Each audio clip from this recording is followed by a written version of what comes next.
Ahora quisiera pues darle la bienvenida a nuestro segundo invitado, el doctor Enrique Santos. Él es guayaquileño, actualmente desarrolla sus actividades en Quito y Cuenca, es sociólogo, magíster en antropología del desarrollo y doctor en psicología por la Universidad Católica de Leuven en Bélgica. Fue docente, ha sido docente investigador durante muchos años en la Universidad de Cuenca y en otras universidades del país, tanto en grado como en posgrado. En los últimos años ha concentrado su atención en temas de psicología cognitiva y educación superior, habiendo desempeñado cargos de coordinador técnico del ex-SEACE, subsecretario general de Educación Superior de la CENESID y miembro del Consejo de Educación Superior, donde además ocupó la presidencia de este organismo. Así que bienvenido, Enrique, muchas gracias. Bien, muy buenas, muy buenos días, muy buenas tardes para todas y para todos. Yo creo que con la entrada que acaba de hacer la doctora Valeria Coronel, realmente se hace bastante fácil hacer la presentación. La entrada de ella ha sido histórica, ha sido político-conceptual y socioconceptual, y eso me parece que es el marco dentro del cual debemos seguir analizando este tema de los desafíos de la pospandemia. Bueno, nosotros quisiéramos partir del reconocimiento de la categoría de autonomía responsable, que es un enfoque de la educación superior vista como un bien social y no como un bien privado, y que es ciertamente una alternativa a las visiones del liberalismo radical de comienzos del siglo XIX, que pervivió durante mucho tiempo, en donde se veía, y a veces yo creo que algunos lo ven todavía, la universidad como una especie de torre de cristal, no autónoma, sino autárquica, como lo fue durante, en mi opinión, lo fue durante toda la década del 90 del siglo pasado. Asimismo, una alternativa a esta visión de los 60 y los 70, impulsadas por algunos movimientos políticos de izquierda revolucionaria, que veían a la autonomía como una posibilidad para construir a las universidades como espacios de pensamiento y acción revolucionarias, independientes obviamente del Estado, y cuyo único compromiso con la sociedad era hacer conciencia crítica del statu quo, nada más. En ese marco, nuestra presentación quisiera centrarse en tres aspectos. Primero, rápidamente el marco jurídico de la autonomía responsable, que está contenido tanto en la Constitución de la República del Ecuador como la LOES, básicamente. Segundo, cómo ha sido afectado este principio desde la reforma de la LOES, sobre todo desde la reforma de la LOES del 2 de agosto del 2018, ¿no? Poniendo énfasis en algunas cosas que ocurrieron durante el último estado de excepción adoptado por el COVID. Y tercero, señalar muy brevemente algunos de los desafíos planteados por la pospandemia a este principio de la autonomía responsable. Bueno, creo que la mayoría de nosotros que estamos aquí estamos articulados al medio universitario y sabemos que la Constitución, en su artículo 351, establece que hay 8 principios de la educación superior, y el primero que aparece inclusive en ese artículo es el de la autonomía responsable, conjuntamente con el cogobierno, con la igualdad de oportunidades, con la calidad, con la pertenencia, con la integralidad y con este principio largo que es la autodeterminación para la producción del pensamiento y el conocimiento en el marco de la sociedad y el diálogo de saberes. Bueno, el hecho es que no se trata de una autonomía abstracta, no es una autonomía metafísicamente sustantivada, sino que es una autonomía que tiene un adjetivo responsable, y eso la articula a los demás principios constitucionales. La educación superior debe ser responsable frente a la sociedad, debe ofertar una educación integral, pertinente y de calidad, tal como lo denuncian los otros principios. Debe estar autodeterminada para producir pensamiento, conocimiento, ciencia y tecnología en el marco de lo que se llama una sociedad y saberes de carácter dialógico. En octubre de 2010 entró en vigencia la LOES, la Ley Orgánica de Educación Superior, y fue reformada posteriormente durante el actual gobierno con fecha 2 de agosto del 2018, hace 2 años ya. Sin embargo, en ambos casos, al menos en el texto, se desarrolla este principio de la autonomía responsable. No ha cambiado. En el artículo 17 se dice que, textual, el Estado reconoce a las universidades y a las escuelas politécnicas 4 tipos de autonomía: académica, administrativa, financiera y orgánica, acorde con los principios establecidos en la Constitución, en la propia Constitución.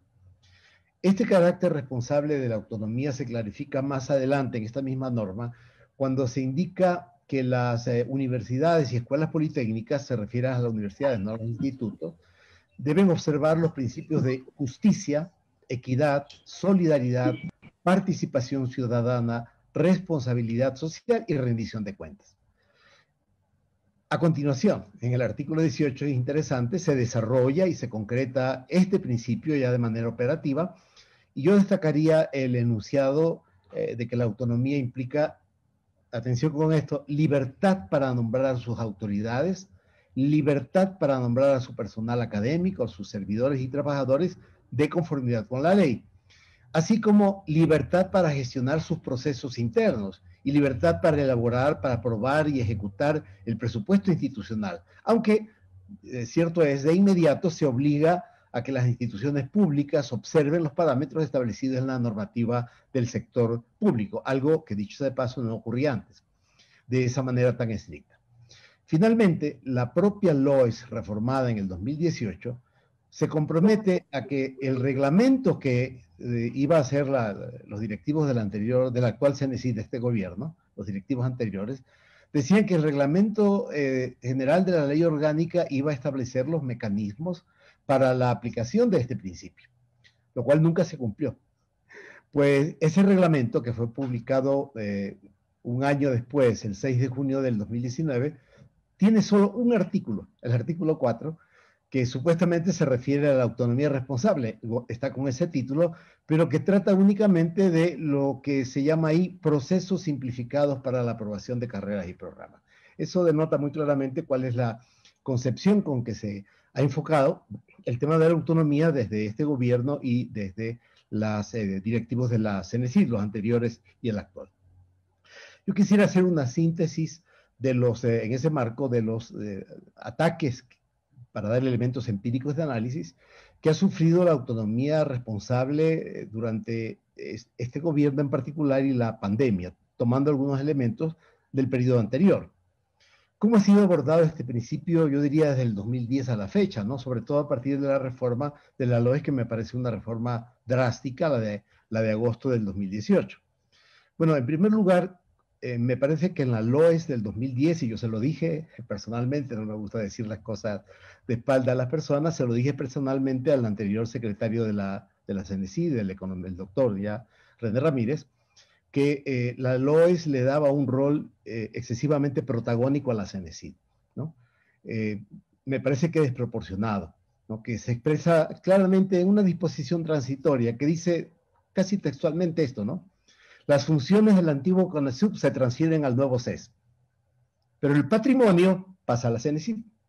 Es decir, se le pasan las responsabilidades al CES, pero el patrimonio que antes perteneció al CONASUB se le entrega a la CNESID, de tal suerte que quienes conocen el proceso saben que, aquí está un rector que fue miembro de ese CES original, sabe que no se contaba con un patrimonio propio. Eso fue algo que se fue adquiriendo a lo largo del tiempo, y los esfuerzos para adquirirlo más bien fueron objeto en algunos casos de observación por parte del persecutor que tiene este gobierno. Bien, la conformación del CES adicionalmente en ese momento garantizaba mayoría al gobierno, pero la sigue garantizando, ¿no? En la medida en que hay 4 delegados del gobierno, 6 delegados académicos, voto dirimente del presidente, es decir, con 5, y los delegados del ministerio, no siempre, pero en muchos casos, no han mostrado ni la formación, ni la experiencia, ni la experticia para el manejo de temas que tienen que ver con la educación superior. A mí me parece que este rol de la Secretaría fue importante, no voy a decir fue positivo, fue importante en los primeros años de aplicación de la LOES, porque garantizó, por ejemplo, que culmine la evaluación del sistema que fue iniciada por el mandato 14, ¿no? Aprobado por la Asamblea Nacional Constituyente el 2008. El CONEA presentó un informe, la Asamblea ya estaba en ese rato corporativizándose la Asamblea Nacional, y en el 2009 no aceptó el informe presentado por el magíster Villavicencio, ¿sí? Afortunadamente la LOES, a través de su disposición transitoria tercera, la del 2010, permitió que se retome lo iniciado y lo propuesto en ese mandato. Se le dio una segunda oportunidad a las universidades que estaban en ese momento en la llamada categoría E, las 26 universidades, y eso permitió que con fecha 12 de abril, 11 de abril del 2012, se proceda al cierre de las llamadas universidades de garaje, ¿no? Que habían proliferado en todo el periodo de máxima autarquía mercantil del sistema, en los años 90 del siglo pasado, cuando se creaban universidades sin autorización y luego la asamblea o la presidencia directamente avalaba esas creaciones que no pasaban por la norma legal. Me parece que los procesos de evaluación y acreditación del CEACES, en donde había una mayoría del gobierno de aquel entonces, las del 2013 y 2014, permitieron pues que no caigamos en el corporativismo que había tenido anteriormente o había intentado tener el CONEA y que había tenido claramente el CONESUB, y permitieron que se depure el sistema, llevando a que hacia el 2015 tengamos todo el sistema de universidades y escuelas politécnicas y gran parte del sistema de institutos totalmente evaluado y acreditado. Así como me parece importante destacar, se acreditaron las estratégicas carreras del área de medicina que tienen que ver con la vida humana. Sin embargo, terminado este proceso de depuración y lo que señaló muy bien la doctora Cornell, y de elevación de los estándares de calidad de las universidades y escuelas politécnicas y de los institutos, soy de la opinión que se volvía necesario, entre comillas, aflojar las amarras, ¿no?, de los controles, visto que las propias universidades y escuelas politécnicas habían ya incorporado en sus genes institucionales, en sus genes académicos, los criterios de calidad, de excelencia, de responsabilidad social y de internacionalización. Es decir, la mayor parte del sistema por sí solo estaba caminando hacia allá. La reforma del 2018, en vez de orientarse en este sentido, detrás de, disculpen que lo diga, porque hay asambleístas que aprobaron esto, pero detrás de una palabrería autonomista, consolidó la diferencia de las IES públicas hiperreguladas con las IES particulares con mucha más libertad y autonomía. Y no quiero decir que las universidades y las IES particulares no tengan derecho a hacerlo. Lo que reclamo es por qué se consolida este hipercontrol sobre lo público y esta mayor autonomía hacia las particulares. Sobre todo las autofinanciadas, ¿no? Porque las que reciben fondos del Estado, lo voy a nombrar más adelante, tienen otras características. Y se consolidó el nefasto papel en la reforma del 2018, se consolidó el nefasto papel que, en mi opinión, ha tenido el Ministerio de Finanzas y la Contraloría General del Estado en el proceso de control de todas las instituciones de educación superior. La CENESID estuvo hecho cargo desde entonces del tema de los institutos técnicos y tecnológicos superiores. La CENESID actual se comprometió al inicio de este gobierno a crear más de 40, primero dijeron universidades y luego rectificaron y dijeron que eran institutos tecnológicos superiores universitarios. Bueno, en el sector público no se ha creado uno. Y los procesos de reconversión de los institutos han tenido un mínimo éxito con unos pocos institutos que realmente han podido avanzar hacia lo que se esperaba de ellos. La mayoría de los institutos no han podido adecuarse a las expectativas generadas ni por la LOES del 2010, ni por la LOES reformada del 2018. Nadie sabe qué es de los institutos tecnológicos superiores universitarios públicos promovidos por este gobierno.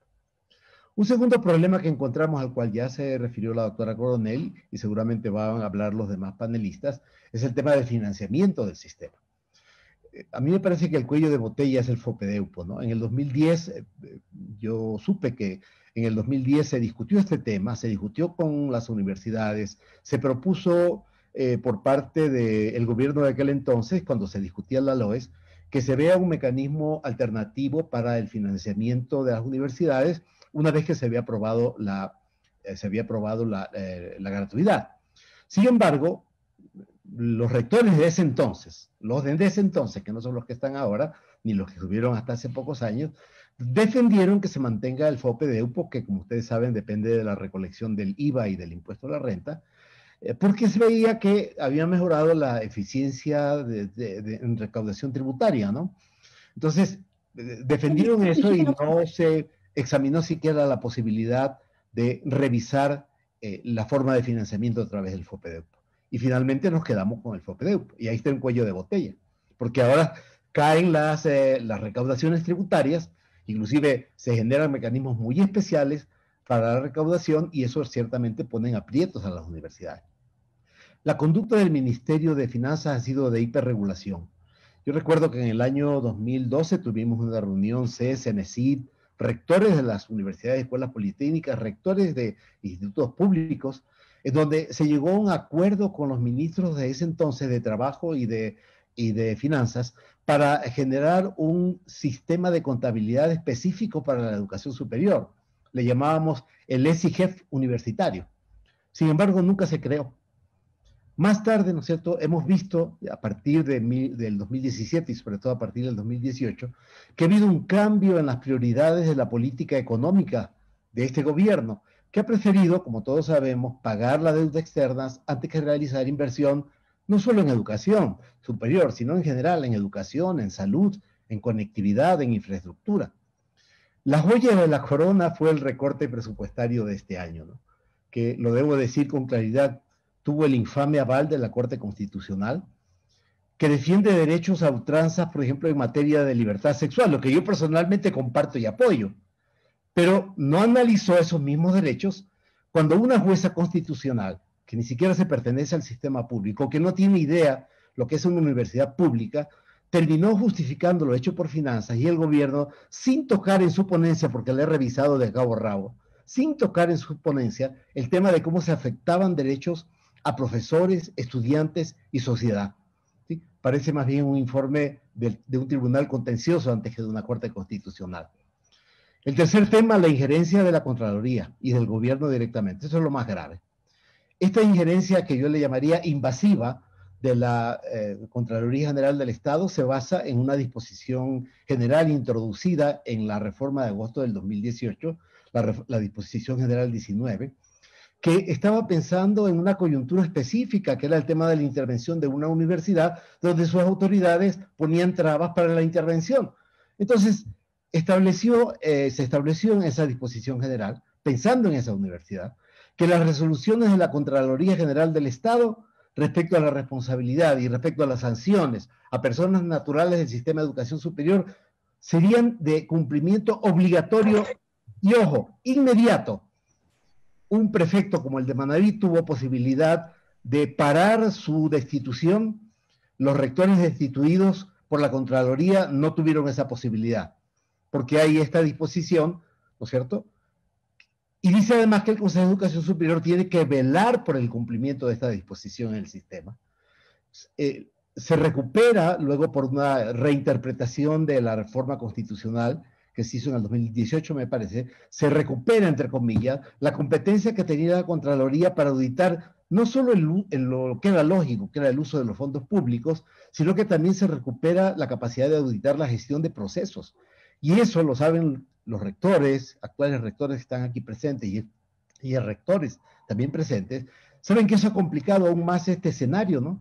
Y tenemos, aquí está una profesora de la Universidad de Cuenca, la universidad a la que yo me pertenecí, en donde hay un informe especial de Contraloría que ya lleva años en una facultad, la de Economía, en donde se pretende afectar a creo que 70 profesores y autoridades porque no llevaron el registro de horas de clase adecuadamente.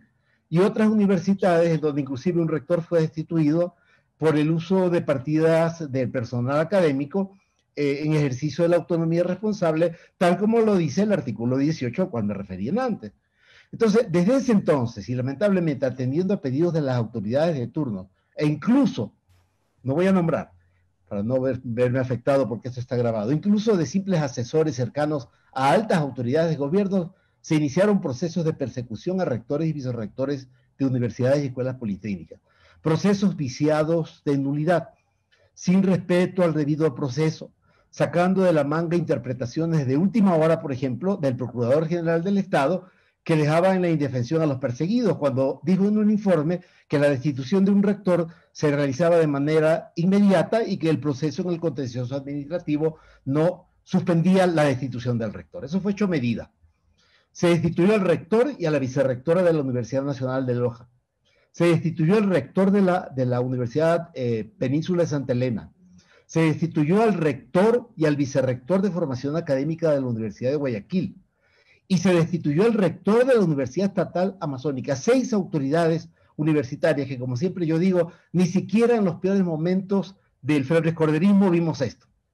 Y actualmente se intenta destituir e inclusive enjuiciar penalmente al rector de la Universidad Técnica de Manabí a través de unos dictámenes que ni siquiera han respetado algo tan simple como los términos y plazos contemplados en la ley. Estos procesos sin duda se van a caer en el contencioso administrativo. Estos procesos le van a significar erogaciones millonarias por indemnización al Estado ecuatoriano, o sea, a todos nosotros.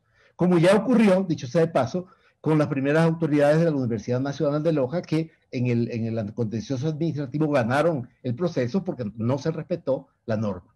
Adicionalmente, hemos visto una insólita persecución al rector de la universidad que hoy día nos invita, al rector, al doctor Ricardo Hidalgo. Una universidad particular, ni siquiera pública, ¿no? Y se lo ha perseguido, por cierto, por el único delito de haber liderado una corriente de opinión basada en la ciencia, no en la política, basada en la ciencia, nada más que la ciencia, para proporcionar datos, para proporcionar análisis que desnudan esta trágica, comillas, política pública de salud seguida por este gobierno durante los peores meses de la pandemia, inclusive hasta ahora. También se ha tratado retrotraer, por suerte sin éxito, la elección del rector de la Universidad del Sur de Manabí, el doctor Boroto, con el silencio de la mayoría del CES. Por último, el rector de la Universidad Técnica de Ambato, que es presidente de la Asociación del Sistema de Educación Superior, desde hace 2 semanas se enfrenta a un proceso sancionador iniciado por el CES, sin mayoría legítima, ojo, con el voto, con 5 votos, con el voto dirimente de su presidenta. Yo he revisado las actas. Es la primera vez en toda la historia del Consejo de Educación Superior que algo se decide con voto dirimente de su presidente, en 9 años. Se ha cambiado conceptual y legalmente los procesos de intervención. Yo hago un mea culpa público porque yo apoyé en su momento esto pensando en la coyuntura de la Universidad de Loja, pero no vimos lo que se venía. La intervención no es un mecanismo que se inventó en el 2010, por si acaso, ojo. La intervención estaba en la Ley de Educación Superior del 2000, y en el 2010 lo que se hace es copiar lo sustantivo, ¿no? Se mantiene la figura de una intervención conjuntamente con las autoridades para sacarla de la situación en que está. Sin embargo, en el 2018 se introduce esta figura súper rara de una intervención o suspensión de autoridades sin proceso administrativo que lleva a la suspensión, con un interventor textual con funciones de rector, y el único interventor que tiene funciones de rector que está en la Universidad de Guayaquil firma como interventor rector, algo que no dice la ley. Es una figura que entra en contradicción con el autogobierno, con el cogobierno, y que ni siquiera cuenta con un reglamento de intervención reformado. 2 años y no tenemos una reforma del reglamento de intervención, por lo cual este servidor público del CES, que está en la nómina del CES, que es contratado como cabeza del CIFI de la Universidad de Guayaquil, cabeza de la intervención en la Universidad de Guayaquil, ha cometido un conjunto de arbitrariedades avaladas por la mayoría gobernista del CES. Esto, señalo finalmente, estos vaivenes de las 4 nuevas universidades, no hay que olvidar, ¿no? Las 4 han perdido continuidad, ya estamos en el mes de septiembre, en diciembre deberían haber elecciones prorrogadas por la reforma del 2018, y sin embargo no han avanzado en su proceso de institucionalización, sujetas a presiones por cuotas políticas de los miembros y aliados de este gobierno. Yachay, se desmanteló la Ciudad del Conocimiento, ICAM, Uniartes y actualmente la UNAE. No hay sistemas de control propios para las universidades. ¿Cuál fue el acuerdo con el Ministerio de Finanzas? ¿Cuál fue el acuerdo en un momento anterior con la Contraloría? ¿Cuáles son los desafíos? Brevemente, para dejarme un espacio para un segundo momento, me parece que el problema fundamental es el de las alternativas de financiamiento. Yo no creo que el Ecuador no tenga dinero, esa fue la gran mentira vendida, urdida y consolidada por este gobierno de 3 años, van a ser 4 de posverdades. Una es que no hay dinero, cuando sabemos que todo el dinero que existe se lo destina a pagar la deuda externa. Entonces, hay que pensar en un sistema de financiamiento que no dependa de los vaivenes de la reconexión del IVA. Eso es lo primero.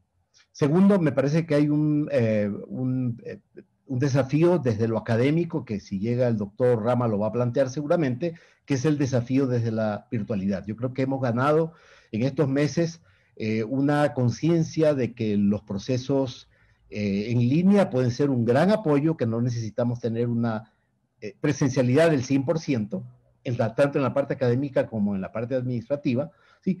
Y pues que vamos a ir hacia una modalidad semipresencial en muchas carreras e híbrida, como se les llama ahora. Tercero, el tema de la calidad. Lo dijo la doctora Cornell. Ni siquiera se trata de aumentar en calidad, se trata de recuperar los estándares, no de la prepandemia, sino los estándares de calidad previos a este gobierno. Se requiere estar muy atento a los cambios en los modelos de acreditación por la falta de seguridad jurídica. El actual CASES tenía un modelo aprobado y estaban los informes listos con base en ese modelo, y en algo que es jurídicamente insostenible, el nuevo CASES a última hora decide cambiar los parámetros que hacen que algunas universidades acrediten y otras no acrediten. ¿Dónde está la seguridad jurídica? Los problemas del autogobierno, ¿no? Lo que hablé, la injerencia sobre los intentos de injerencia sobre la UTE, en donde afortunadamente no hubo mayoría en el Consejo de Educación para hacer una especie de intervención de oficio sin el proceso regular que debía sostenerse por presión, con nombre y apellido, porque yo lo vi, porque eso se vio en vídeo, o sea, no estoy mintiendo, en donde el subsecretario de Educación Superior, el señor Aldo Maino, era el que más presionaba para que se inicie ya, de facto, una intervención con base en las mentiras que se esgrimieron y que ya se demostraron, por ejemplo, con respecto a que la UTE estaría involucrada actualmente en los temas de la ISPOL, algo que la ministra de Gobierno lo dijo públicamente, que ya se demostró que era falso y que no ha pedido disculpas, dicho sea de paso. Los problemas frente a Contraloría, los problemas de las 4 nuevas universidades que tienen elecciones en diciembre y no las vemos. Y un último tema, el tema del IAEN. O el IAEN es parte del sistema de educación superior o no lo es. Una universidad sin autonomía no es universidad. O entonces se lo declara el IAEN como un instituto superior de posgrado público que no es parte del sistema propiamente dicho, que no se rige por los principios del sistema, ¿sí? O se le concede la autonomía en los términos, pues obviamente que debería tener un instituto que el Estado lo guarda para sí como su instituto de posgrado. Bien, muchas gracias en esta primera intervención.